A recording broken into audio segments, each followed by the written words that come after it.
Assalamualaikum warahmatullahi wabarakatuh.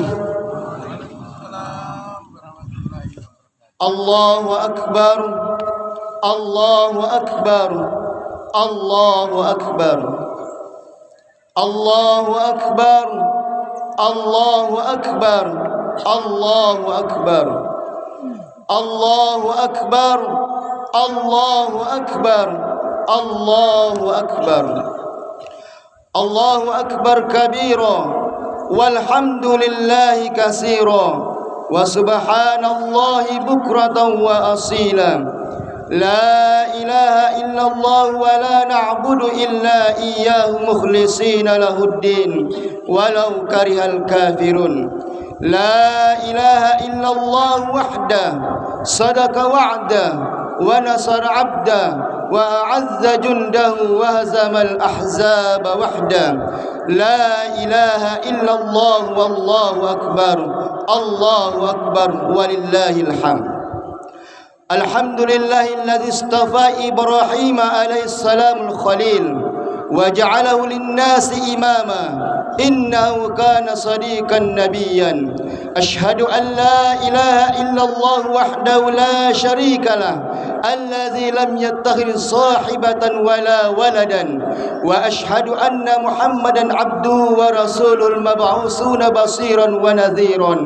Allahumma salli wa sallim wa barik ala sayyidina Muhammadin wa ala alihi wa ashabihi wa sallim tasliman katsira.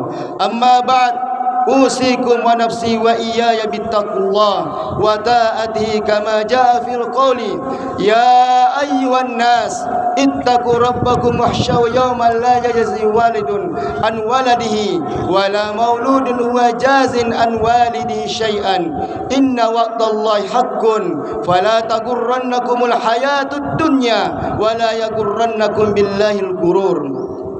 Allahu akbar, Allahu akbar, Allahu akbar walillahil hamd. Hadirin jamaah salat Aidul Adha rahimakumullah. Alhamdulillah, pagi hari ini kita dapat berkumpul menikmati indahnya matahari sembari memandangkan takbir mengagungkan Allah ilahi Rabbi, dirangkai dengan 2 rakaat salat Aidul Adha sebagai upaya mendekatkan diri kepada yang maha suci, yaitu kepada Allah subhanahu wa ta'ala. Marilah kita bersama-sama meningkatkan takwa kita kepada Allah subhanahu wa ta'ala dengan sepenuh hati. Kita niatkan hari ini sebagai langkah awal memulai perjalanan diri mengarungi kehidupan seperti yang tercermin dalam ketaatan dan ketabahan Nabi Ibrahim alaihissalam menjalani cobaan dari Allah subhanahu wa ta'ala. Allahu akbar, Allahu akbar, Allahu akbar walillahil hamd. Hari ini tanggal 10 Zulhijjah 1444 Hijriah adalah hari yang penuh dengan barokah, hari yang sangat bersejarah bagi umat beragama di seluruh penjuru dunia. Karena hari ini merupakan hari kemenangan seorang nabi penemu konsep ketauhidan dan kebertuhanan. Pada hari ini juga tanggal 10 Zulhijjah 1444 Hijriah, di saat yang sama para jamaah haji dari seluruh penjuru dunia termasuk jamaah haji asal Kabupaten Wakatobi yang berjumlah 84 orang. Ya Allah, semoga mereka selalu dalam naungan dan lindungan serta keberkahan Allah subhanahu wa ta'ala, sehingga mereka kembali ke tanah air menjadi haji yang mabrur. Amin, amin, amin ya rabbal alamin. Allahu akbar, Allahu akbar, Allahu akbar walillahil hamd. Hadirin sidang jamaah Aidul Adha rahimakumullah. Manusia adalah makhluk yang suka mencontoh, yang mudah bagi dia meniru orang lain.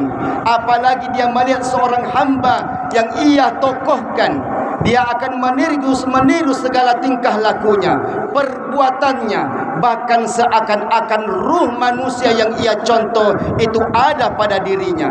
Tapi sayangnya kita berada di masa krisis suri toladan, krisis panutan, krisis idola yang dijadikan panutan oleh banyak masyarakat adalah pecundang-pecundang, manusia-manusia yang tidak membawa kepada kejayaan Islam, yang tidak meninggikan muruah negeri dan bangsa, apalagi dapat mengajak ke dalam jannahnya, surganya Allah Subhanahu wa taala. Kaum muslimin yang dimuliakan oleh Allah Subhanahu wa taala, contohlah Nabi Ibrahim alaihissalam.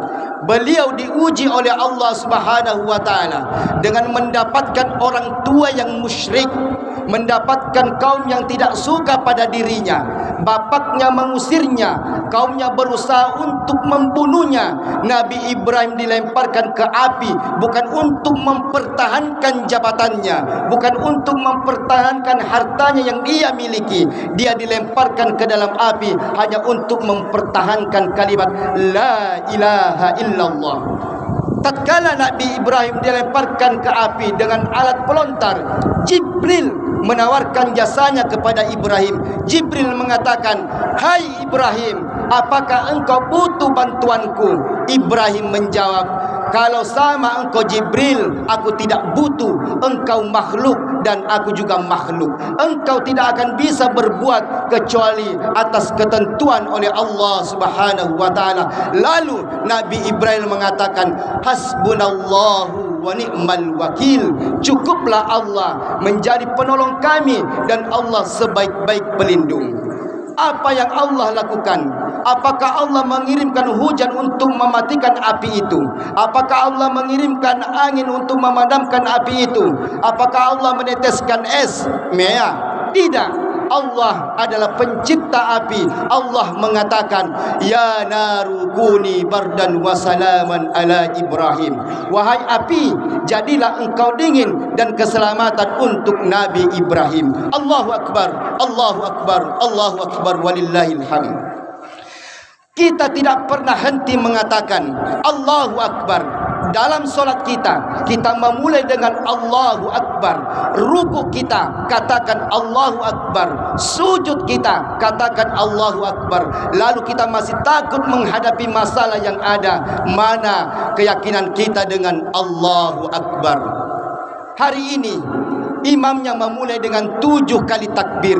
Hari ini untuk membesarkan Allah, bagaimana kita mengatakan Allahu Akbar kalau ternyata dalam lubuk hati kita masih ada ketergantungan kepada selain Allah? Apakah selesai ujian bagi Nabi Ibrahim? Belum. Beliau diuji, meninggalkan negerinya, hijrah. Apakah perjalanan hijrah Nabi Ibrahim bertaburan mawar dan melati? Bertaburan onak dan duri. Dalam perjalanannya, istrinya ditawan oleh raja. Setelah selesai dan diselamatkan dari ujian tersebut, bertahun-tahun Nabi Ibrahim tidak diberi anak. Beliau tidak henti-hentinya berdoa, "Rabbi habli minas solihin, Rabbi habli minas solihin, Rabbi habli minas solihin." Teruslah beliau meminta anak sama Allah. Beliau tidak pernah mengatakan, "Ya Allah, aku adalah nabimu, kenapa aku tidak dikasih anak?" Pelajaran bagi orang yang lama doanya tidak dikabulkan. Contohlah Nabi Ibrahim. Dia sabar menanti dengan penuh keyakinan Allah akan mengabulkan doanya. Apakah kita punya keyakinan seperti Nabi Ibrahim? Atau kebanyakan dari kita banyak mengadu kepada manusia, menulis status di Facebook, di WA, mengatakan, "Saya sudah bertahun-tahun berdoa, bertahun-tahun berusaha, tapi tidak dikasih anak." Jamaah sekalian, lihatlah kesabaran Nabi Ibrahim. Nabi Ibrahim punya anak ketika usianya hampir 100 tahun. Allahu Akbar, Allahu Akbar, walillahil hamd. Para wanita, contohlah Siti Hajar. Nabi Ibrahim istri Nabi Ibrahim ketika ditinggal sama Ibrahim, dibekali air dan kurma, lalu Ibrahim pergi. Hajar mengikuti Nabi Ibrahim sambil mengatakan, "Wahai Ibrahim, kau titipkan kami kepada siapa di sini?" Nabi Ibrahim diam, tidak menjawab. Nabi Ibrahim tidak mau menoleh ke belakang. Dia berjalan terus dengan kendaraannya. Dikejar lagi Hajar terus berkata, "Kau titipkan aku kepada siapa di sini?" Nabi Ibrahim diam, tidak menjawab. Lalu Hajar bertanya lagi ketiga kalinya, Ibrahim, kau titipkan kami kepada siapa? Nabi Ibrahim tidak menjawab. Hajar sadar mungkin pertanyaan yang salah. Sebagai istri seorang nabi, pertanyaan dia yang harus dirubah. Maka dia merubah pertanyaannya Nabi Ibrahim. Wahai Nabi Ibrahim, apakah Allah yang memerintahkan engkau melakukan ini? Nabi Ibrahim mengatakan kepada Hajar, iya, silakan engkau pergi. Allah tidak akan mengantarkan kami di sini. Kamu adalah penyuruhmu, berangkatlah. Kira-kira hadirin, jika ibu-ibu yang di rumah zaman sekarang ini ditinggal semua suaminya, hanya dibekali air dan sebiji kurma, apakah sanggup Ummi Adhani? Allahu Akbar, Allahu Akbar, Allahu Akbar, walillahil hamd. Diuji seperti itu Nabi Ibrahim. Apakah ujian Nabi Ibrahim berhenti di situ? Ketika Nabi Ismail sudah remaja, Nabi Ibrahim datang ke Mekah untuk mengunjungi putranya dan ibunya masih hidup. Dia datang mengunjungi putranya dan keesokan harinya Ibrahim mengatakan kepada Ismail putranya yang ia cintai, ya bunayya inni ara fil manami anni azbaga fansur ma tara. Setelah dihalangi bertahun-tahun memandang anaknya, ketika datang Nabi Ibrahim mengatakan, hai Ananda, sesungguhnya aku melihat dalam mimpi bahwa aku menyembelihmu, maka fikirkanlah apa pendapatmu. Allah ingin menguji Nabi Ibrahim, apakah masih ada hatinya dia selain Allah. Hadirin, Nabi Ibrahim adalah Khalilur Rahman, satu tingkatan kekasih yang paling tinggi. Dikatakan Khalil tidak ada rongga di hatinya kecuali cintanya kepada Allah Subhanahu wa taala. Lalu putranya mengatakan, ya abni af'al ma tu'marun satajiduni insyaallah minas salihin. Wahai ayahanda, laksanakan apa yang diperintahkan kepadamu, insyaallah engkau mendapati aku termasuk orang-orang yang sabar. Kemudian disembelihlah Nabi Ismail dan kemudian diganti dengan seekor kibas atau seekor domba. Allahu Akbar, Allahu Akbar, Allahu Akbar, walillahil hamd. Hari ini kita mencontoh Nabi Ibrahim, bukan menyembelih putra kita, bukan anak kita yang kita korbankan kepada Allah. Hanya sedikit dari kita, harta kita, hewan ternak, tapi banyak di antara kita yang masih pelit, nomeengki untuk berkurban. Dia cari kambing yang paling kecil, no bahuli, padahal dia bisa membeli seekor sapi yang besar. Rasulullah sallallahu alaihi wasallam bersabda di dalam kitab Durratun Nasin, khiyar ummati yudahhanu wa syarir ummati la yudahhanun. Sebaik-baik umatku adalah mereka yang berkurban, dan sejelek-jelek umatku adalah mereka yang tidak mau berkurban. Di media sosial, di TikTok, di Facebook, di WA, viral akhir-akhir ini banyak ungkapan, banyak yang mengatakan, banyak yang mau berpoligami namun tidak diberikan kemampuan, tapi banyak yang diberikan kemampuan namun tidak mau berkurban. Mudah-mudahan ungkapan ini menjadi pelajaran bagi kita. Kata Rasulullah sallallahu alaihi wasallam, barang siapa yang memiliki kelonggaran rizki namun tidak berkurban, maka janganlah mendekati masjidku, janganlah mendekati tempat salatku. Ini adalah kecaman dari baginda Muhammad sallallahu alaihi wasallam. Tatkala Rasulullah sallallahu alaihi wasallam tidak punya harta, ia pun masih berkurban dengan 2 ekor kambing untuk dirinya dan keluarganya. Tetapi ketika peristiwa Haji Wada, Rasulullah sallallahu alaihi wasallam dikasih rezeki oleh Allah Subhanahu wa taala, ia menyembelih 100 ekor onta dan kemudian langsung disembelih oleh Rasulullah sallallahu alaihi wasallam. Mudah-mudahan hari ini kita mampu mencontoh baginda Nabi Muhammad sallallahu alaihi wasallam untuk berkurban dan mencontoh baginda Nabi Ibrahim alaihissalam. Inti daripada khutbah singkat pada hari ini adalah, sebagai seorang ayah, jangan pernah mengeluh, bertahan sabar untuk meninggikan kalimat Allah Subhanahu wa taala. Dan sebagai seorang ibu-ibu, sebagai istri, kaum wanita, jangan terlalu banyak mengeluh, jangan terlalu banyak memposting aibmu di media sosial, karena itu semuanya nanti akan dipertanggungjawabkan di hadapan Allah Subhanahu wa taala. Kullu ra'in wa kullukum mas'ulun ar-ra'iyah. Setiap kali adalah pemimpin, dan setiap pemimpin akan dimintai pertanggungjawaban di hadapan Allah Subhanahu wa taala. Allahu akbar, Allahu akbar, Allahu akbar. Demikianlah khutbah ini, mudah-mudahan bermanfaat bagi kita semua. Aqulu qouli hadza fastaghfirullaha wa li dzamil kulli fastaghfiruhu innahu huwal ghafurur rahim. Allahu akbar, Allahu akbar, Allahu akbar. Barahum yahum. Allahu akbar, Allahu akbar, Allahu akbar, Allahu akbar kabira, walhamdulillahi katsira, wa subhanallahi bukratan wa asila. La ilaha illallah wallahu akbar, Allahu akbar walillahil hamd. Allazi waqafa wa usalli wa sallim ala sayyidina Muhammad Mustafa wa ala alihi wa ashabi ahli sidqi wal wafa. Asyhadu an la ilaha illallah wa la syarika lah, wa asyhadu anna sayyidina Muhammad abduhu wa rasuluh. Amma ba'd.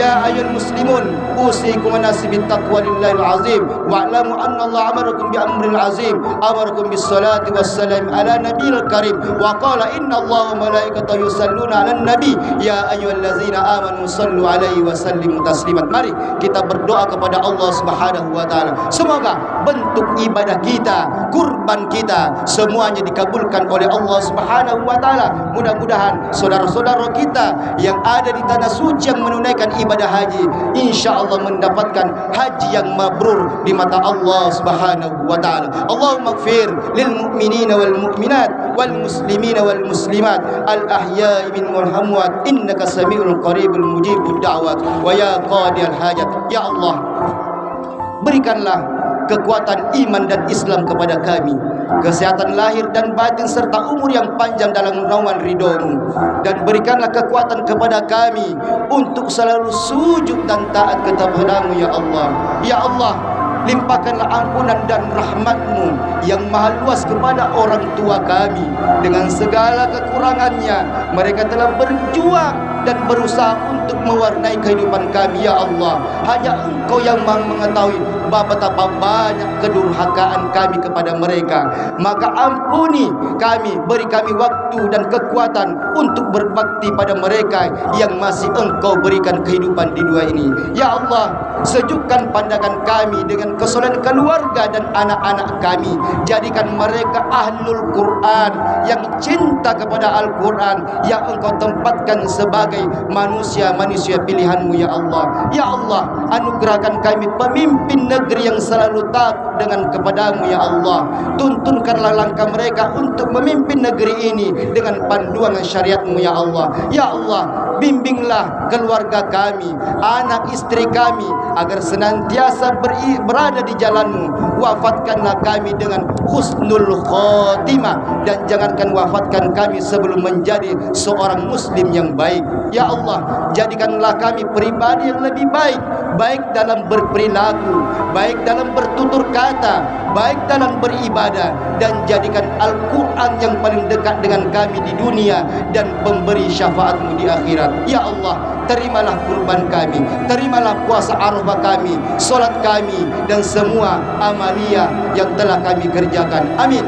amin, amin ya rabbal alamin. Rabbana atina fid dunya hasanah wa fil akhirati hasanah wa qina adzabannar. Summa assalamu alaikum warahmatullahi wabarakatuh.